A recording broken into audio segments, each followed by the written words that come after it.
मुलांनो, सुस्वागतम. संगीता भालसिंग या माझ्या यूट्यूब चॅनलवर तुम्हा सर्वांचे हार्दिक स्वागत. भूगोल इयत्ता 12वी हा विषय अभ्यासाला घेतलेला आहे. प्रकरण क्रमांक 1 लोकसंख्या भाग 1 हे प्रकरण आपण अभ्यासत आहोत. यामधील आज उपघटक अभ्यासाला घेतलेला आहे लोकसंख्या वाढ आणि विस्फोट, आणि त्यातच उपघटक आहे लोकसंख्या संक्रमण सिद्धांत. चला तर पाहूया. लोकसंख्येची वाढ आणि विस्फोट. जसा बॉम्बचा स्फोट होतो त्याप्रमाणे लोकसंख्येचाही स्फोट किंवा विस्फोट होतो, म्हणजे वाढते लोकसंख्या. लोकसंख्या वाढ आणि विस्फोट. जन्म आणि मृत्यूदरामुळे लोकसंख्येत वाढ किंवा घट होते. म्हणजे जन्म आणि मृत्यूदरामुळे लोकसंख्या वाढू शकते किंवा घटू शकते, हे तुमच्या लक्षात आले असेलच, आणि हे आपण मागे अभ्यासले. यावर आधारित तक्ता 1.5 पूर्ण करा. आता आपल्याला त्याच्यावर आधारित 1.5 तक्ता पुढच्या पानावर घेतला आहे तो आपण. या तक्त्यात जन्मदरा आणि मृत्यूदराच्या वेगवेगळ्या स्थिती दिल्या आहेत. पण जन्माचा दर दिलेला आहे, मृत्यूचा दर दिला आहे, त्याची स्थिती दिली आहे, त्यावर चर्चा करायची. त्याच्या होणाऱ्या परिणामांचा विचार करून रकाना पूर्ण करायचा, आणि मग तो तक्ता आपण पूर्ण करणार आहोत. एक उदाहरण सोडवलेलं आहे. पाहूया आपण या तक्त्यामध्ये काय दिलेलं आहे. तर तक्ता क्रमांक आहे 1.5. 1.5 म्हणजे प्रकरण क्रमांक 1 मधील 5वा तक्ता. तक्त्यामध्ये अनुक्रम नंबर दिलेला आहे. दुसऱ्या रकान्यात जन्मदर, तिसऱ्या रकान्यात मृत्यूदर, आणि पुढच्या रकान्यामध्ये दिले लोकसंख्येवर होणारा परिणाम. आता क्रमांक 1चं उदाहरण सोडवून दिलं आहे आपल्याला. 1 नंबर, जन्मदर जेव्हा जास्त आहे, मृत्यूदरही जास्त आहे, तर लोकसंख्येवर काय परिणाम होईल? एक तर लोकसंख्या स्थिर राहील किंवा कमी वाढ होईल, हे त्यांनी उत्तर लिहून दिलेलं आहे. आता आपल्याला पुढच्या या 2, 3, 4, 5 बाबी आणि ह्याची उत्तरं शोधायची आहेत. जन्म आणि मृत्यूदराचा लोकसंख्येवर होणारा परिणाम. इथे जागा कमी आहे, पुढच्या पानावर आपण घेऊया. पहा, हाच तक्ता आहे. एक उदाहरण आपण सोडवलं होतं. ते 1 नंबरचं, जन्मदर जास्त, मृत्यूदर जास्त, तर लोकसंख्या स्थिर आणि कमी वाढ होईल. क्रमांक 2, जन्मदर जास्त पण मृत्यूदर जर घट होत असेल तर लोकसंख्येमध्ये वेगाने वाढ होते, लोकसंख्येवर परिणाम होतो. 3, जन्मदर आहे जास्त आणि मृत्यूदर आहे कमी, तर लोकसंख्येमध्ये मध्यम स्वरूपाची वाढ होते. नंतर 4, जन्मदर आहे घटता म्हणजे कमी होतोय, मृत्यूदरही कमी होतोय, तर लोकसंख्येत अत्यल्प वाढ म्हणजे थोडी वाढ होईल. 5, जन्मदरही कमी आणि मृत्यूदरही कमी, तर लोकसंख्येत अत्यंत कमी वाढ किंवा काही ठिकाणी लोकसंख्येत घटही होऊ शकते. अशा प्रकारे आपण हा रकाना पूर्ण केलेला आहे. आता पाहूया, या आकृतीचं निरीक्षण करा. यावरून काही प्रश्नांची उत्तरं द्यायची आहेत. पहा बरं, जमते का? आता इथे रकाने काय आहेत ते पाहू. इथे टप्पे दिलेले आहेत की दर हजारी होणारे जन्म आणि मृत्यूचं प्रमाण घेतलेलं आहे. ही संख्या रेषा आहे. नंतर 10, 20, 30, 40 प्रमाण घेतलं आहे. मग ही पहिली पातळी किंवा पहिला टप्पा म्हणूया. अतिशय स्थिर असणारी लोकसंख्या जन्म मृत्यूचा दर दिला आहे. दुसऱ्या टप्प्यामध्ये आरंभीच्या काळात विस्तारणारा, नंतर 3रा आहे नंतरच्या काळात विस्तारणारा, आणि 4 कमी बदल दर्शवणारा, आणि 5 शून्य वाढ दर्शवणारा. आता हा आहे लोकसंख्या संक्रमणाचा सिद्धांत. आकृती आहे 1.7. आता पहा, हा इथे मृत्यूदर नाव दिलेलं आहे. याचा अर्थ काळ्या रेषेमध्ये जो आहे तो हा आहे मृत्यूदर. आता पहा बरं का, इथे वर गेला तो, इथे मृत्यूदर झाला आहे, आणि निळ्या रेषेमध्ये दाखवलेला आहे तो आहे इथं जन्मदर. पहा, हा असा जन्मदर गेलेला आहे. आता जन्म आणि मृत्यूदराचा वक्र कळला, आणि ही आहे एकूण लोकसंख्येचा, लाल रंगामध्ये दाखवलेला हा एकूण लोकसंख्येचा वक्र आहे. आता याच्यावरून आपल्याला काय लक्षात येतं की कोणत्या टप्प्यामध्ये लोकसंख्या कशी होती, किती होती. लोकसंख्या पहिल्या टप्प्यात पहा अशी होती, एवढी. मग लोकसंख्या वाढत वाढत गेलेली आहे दुसऱ्या टप्प्यात, मग 3ऱ्या टप्प्यात पण वाढली, 4थ्यात पण वाढली, आणि 5व्या टप्प्यामध्ये वाढली नाही, कमी व्हायला लागली. यानंतर मृत्यूदराचं पण पाहूया आपण. 40चा होता हा, नंतर कमी कमी होत गेला मृत्यूचा दर. दुसऱ्या टप्प्यामध्ये मग 30-20पर्यंत आला. नंतर 3ऱ्या टप्प्यामध्ये मग इकडे 10पर्यंत खाली आलेला आहे, आणि मग नंतर 4थ्या टप्प्यात स्थिर झाला आहे, आणि पुढे मात्र शून्य वाढ झालेली आहे किंवा स्थिर झाला आहे असं म्हणूया आपण. जन्माचा दरही तसाच आहे. पहा, सुरुवातीला 40, नंतर कमी दुसऱ्या टप्प्यामध्ये मग 40पेक्षा कमी व्हायला लागला, नंतर तिसऱ्यामध्ये पण कमी व्हायला लागला आहे आणि 30 ते 20मध्ये पहा तिसरा टप्पा आहे, हा कमी होत गेला आहे. चौथ्या टप्प्यातही 20 ते 10चं प्रमाण आहे आणि नंतर इथे कमी होत गेला 5व्या याच्यामध्ये. अशा प्रकारे हा जो आहे संक्रमण सिद्धांत आहे लोकसंख्येचा, यावरून आपण प्रश्नांची उत्तरं पाहूया.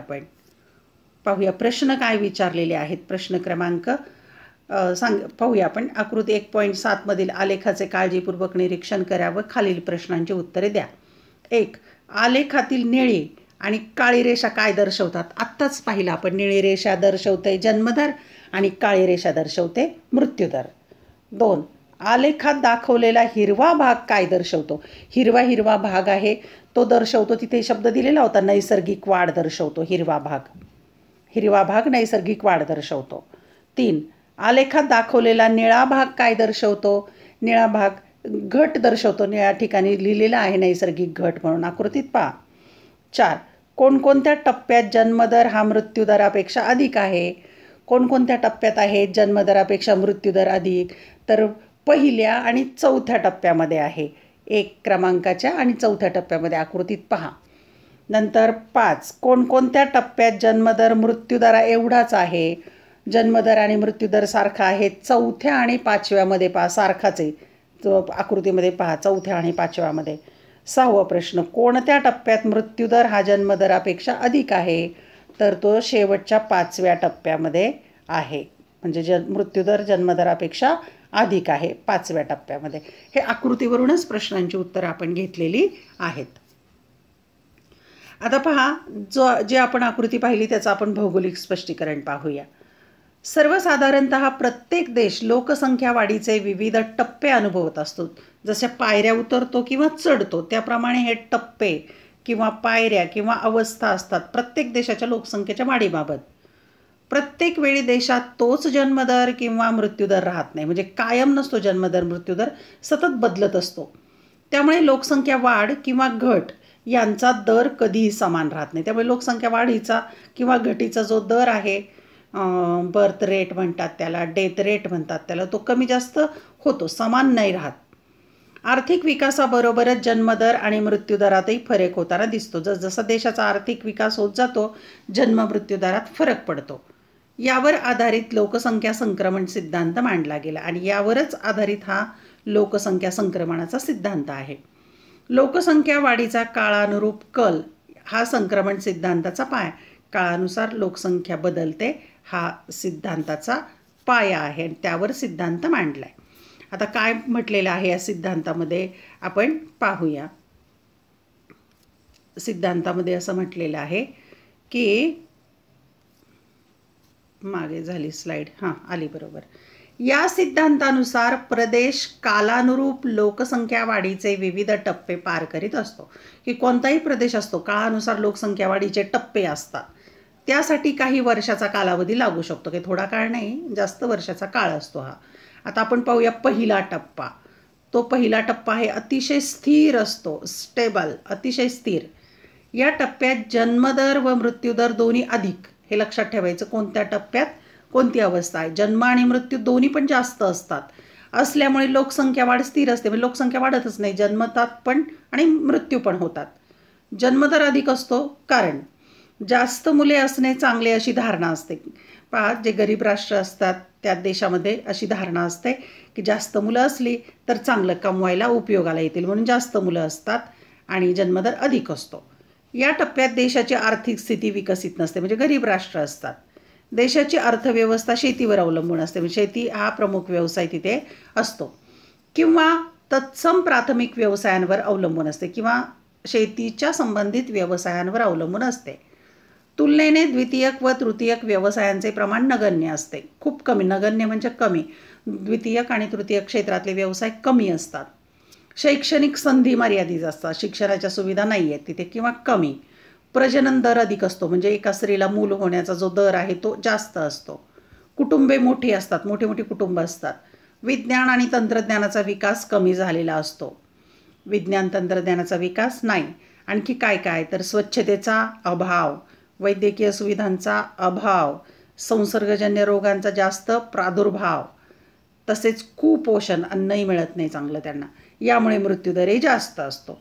सद्यस्थितीत कोणताही देश या टप्प्यात राहिलेला नाही. हे महत्त्वाची बाब की सध्याच्या काळाचा विचार केला तर या टप्प्यात जगातला कोणताही देश राहिलेला नाही विकासाच्या पहिल्या टप्प्यामध्ये.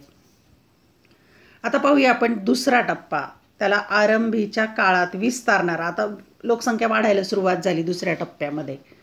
आता पहा, विज्ञानाचा प्रसार व तंत्रज्ञानाच्या विकासामुळे वैद्यकीय आणि आरोग्यविषयक सेवांचा विस्तार होतो.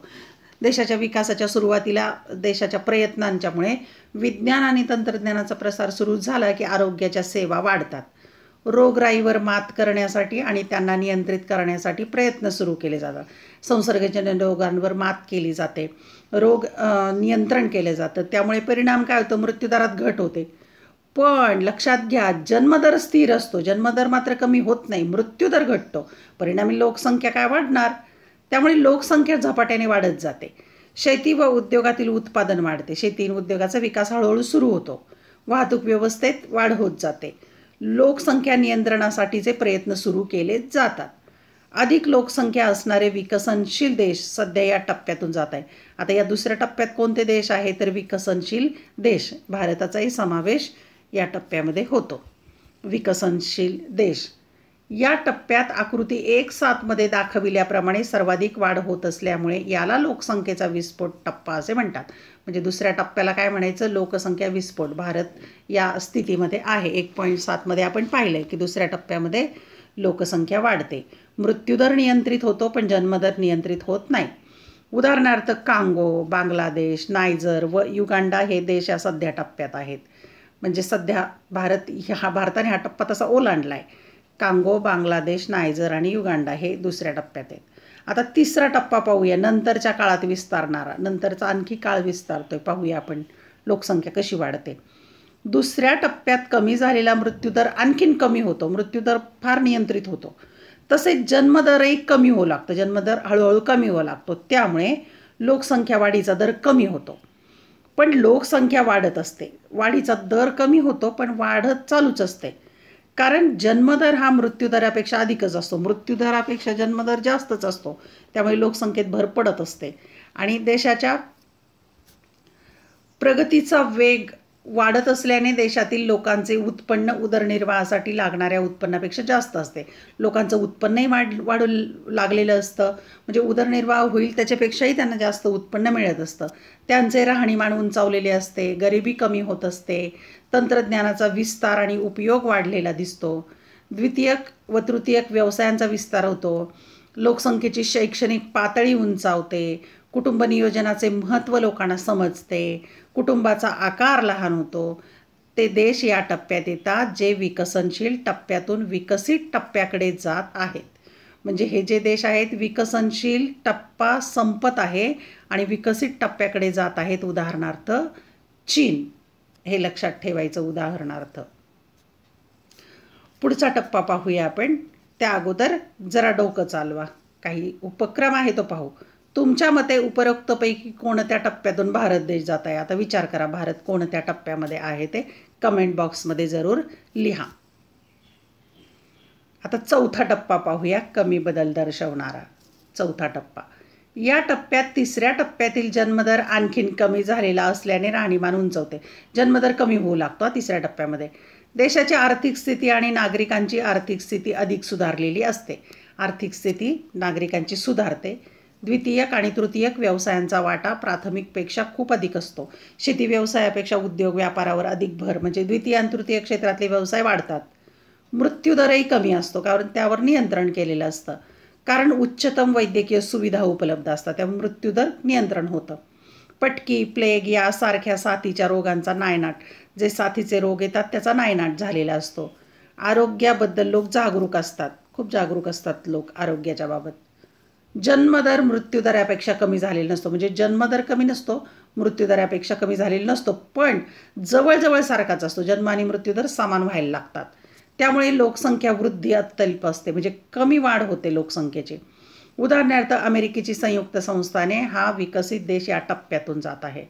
हा चौथ्या टप्प्यातून जाणारा देश आहे अमेरिका संयुक्त संस्थाने. 5वा शेवटचा टप्पा पाहूया, ऋणात्मक वाढीचा. ऋण म्हणजे वजा होणे, शून्य वाढ. जन्मदर खूप कमी होऊन मृत्यूदराशी समान होतो. जन्मदर इतका कमी होतो की मृत्यूदराशी समान होतो, तो दोन्हीही कमी असतात. लोकसंख्या वाढ अत्यल्प असते किंवा काही देशामध्ये जन्मदर मृत्यूदरापेक्षा कमी होऊन लोकसंख्येत घट होऊ लागते. उलटही होतं काही वेळेला की जन्मदर मृत्यूदरापेक्षाही कमी होतो आणि लोकसंख्या कमी होऊ लागते. अशा देशांमध्ये बालकांची संख्या खूप कमी, लहान मुलांची संख्या कमी असते आणि वृद्धांची संख्या अधिक असते. राहणीमान उंचावलेली असते. देशाची व नागरिकांची आर्थिक स्थिती उत्तम, अतिशय श्रीमंत देश. तृतीयक व्यवसायाचे प्रमाण सर्वाधिक असते, विमा, बँका, शिक्षण वगैरे. तृतीयक व्यवसायाचे प्रमाण जास्त. शैक्षणिक व वैद्यकीय सेवा उच्च दर्जाच्या असतात, उच्च अशा सेवा मिळतात. आरोग्य, पर्यावरण व आनंददायी जीवनाबाबत आग्रह असतो, आनंदी जीवनाबद्दल आग्रह. उदाहरणार्थ देशांची नावं लक्षात ठेवा. स्वीडन, फिनलंड हे जे आहेत 5व्या टप्प्यामध्ये आहेत विकासाच्या. स्वीडन, फिनलंड हे आहेत. तिथे जन्म आणि मृत्यूदर कमी. आता पाहूया आपण. सांगा पाहू, तुम्हाला इथे उपक्रम दिलेला आहे की आकृती 1.7च्या आधारे सांगा. 1. सरासरी ढोबळ जन्मदर 7 व ढोबळ मृत्यूदर 8 असेल तर तो देश लोकसंख्या संक्रमणाच्या कोणत्या टप्प्यात येईल? आता प्रमाण पाहिलं आकृतीमध्ये आपण की 7 आणि 8 जर असेल तर तो पहिल्या टप्प्यामध्ये येतो. तो देश किंवा लोकसंख्येचा देश 7 जन्मदर आणि 8 मृत्यूदर असेल तर पहिल्या टप्प्यामध्ये. दुसरा प्रश्न, जर ढोबळ मृत्यूदर 20 असेल आणि ढोबळ जन्मदर 24 असेल तर तो देश लोकसंख्या संक्रमणाच्या कोणत्या टप्प्यात येईल? तर तो येतो तिसऱ्या. आकृतीमध्ये पहा 20 ते 30चं प्रमाण असेल ते टप्पा येतो तो तिसरा. अशा प्रकारे आपण याची उत्तरं घेतलेली आहेत. आता पहा, नेहमी लक्षात ठेवायला काय सांगितले ते हे नेहमी लक्षात ठेवा. लोकसंख्येचे घटक लक्षात ठेवायचे. लोकसंख्येचे सर्व गुणधर्म जे मोजता येतात त्यांना लोकसंख्येचे घटक म्हणतात. लोकसंख्येचे घटक म्हणजे जे गुणधर्म मोजता येतात. उदाहरणार्थ ग्रामीण व नागरी निवास, वय, लिंग, गुणोत्तर, वैवाहिक स्थिती इत्यादी. या घटकांच्या आधारे लोकसंख्येची वर्गवारी करता येते, वर्गीकरण करता येतं लोकसंख्येचं. त्यामुळे प्रदेशातील लोकसंख्येची वैशिष्ट्ये सुस्पष्ट होतात. मग त्या भागातील लोकसंख्येची वैशिष्ट्ये काय आहेत हे लक्षात येतं, आपल्यासमोर स्पष्ट होतं. लिंग, गुणोत्तर, नागरी निवास, वय, विवाहाची स्थिती वगैरे बाबींच्या आधारे. लोकसंख्येची रचना. लोकसंख्येच्या घटकांमुळे प्रदेशातील लोकसंख्येच्या रचनेचे सर्वसामान्य स्वरूप लक्षात येते. लोकसंख्येची घटकांच्यानुसार जर वर्गीकरण केलं तर लोकसंख्येची रचना कशी आहे ते स्वरूप लक्षात येतं. आता उदाहरण पाहू. वयोरचनेच्या आधारे लोकसंख्येतील बाल, युवा, वृद्ध यांची टक्केवारी कळते. म्हणजे वयोरचनेनुसार लोकसंख्या मोजली तर काय कळेल? मुलं किती आहेत, तरुण किती आहेत, वृद्ध किती आहेत, त्यांची टक्केवारी कळेल. लोकसंख्येच्या या रचनेमुळे आपल्याला अवलंबित्वाचे गुणोत्तर समजते. अवलंबित्वाचे गुणोत्तर याचा अर्थ काय आहे? तर बालक काम करत नाहीत, तरुण काम करतात आणि वृद्ध काम करत नाहीत. तर युवा पिढीवर बालक किती अवलंबून आहेत, वृद्ध किती अवलंबून आहेत, म्हणजे अनुत्पादक लोकसंख्या, उत्पादक लोकसंख्या, काम करणारे, न करणारे हे लक्षात येतं अवलंबून. याचा परिणाम देशाच्या अर्थव्यवस्थेत कसा होईल हे लक्षात घेता येते आणि त्याचा परिणाम काय होईल देशाच्या अर्थव्यवस्थेवर हे लक्षात घेता येतं. उदाहरणार्थ भारताचं उदाहरण घेतलं तर भारतामध्ये युवा लोकसंख्येचं प्रमाण जास्त आहे. मग सरकारला त्याप्रमाणे नियोजन करता येतं अर्थव्यवस्थेत, तर काय परिणाम होईल याचा अभ्यास करता येतो किंवा त्याबद्दल निष्कर्ष काढता येतो. वरील घटकांची माहिती आपण पुढील पाठात पाहणार आहोत आणि या सर्व बाबींची माहिती आपण पुढील पाठात घेणार आहोत. धन्यवाद. व्हिडिओ लेक्चर आवडल्यास चॅनल सबस्क्राईब करून बेल आयकॉन दाबायला विसरू नका. तसेच 11वी आणि 12वी या दोन्ही वर्गांचे अनेक विषयांचे व्हिडिओ लेक्चर मी या चॅनलवर पोस्ट केलेले आहेत. ते पाहायचे असतील तर या चॅनलच्या प्लेलिस्टवर जा, पहा. आवडल्यास लाईक, कमेंट, शेअर करायला विसरू नका. अभ्यासासाठी शुभेच्छा.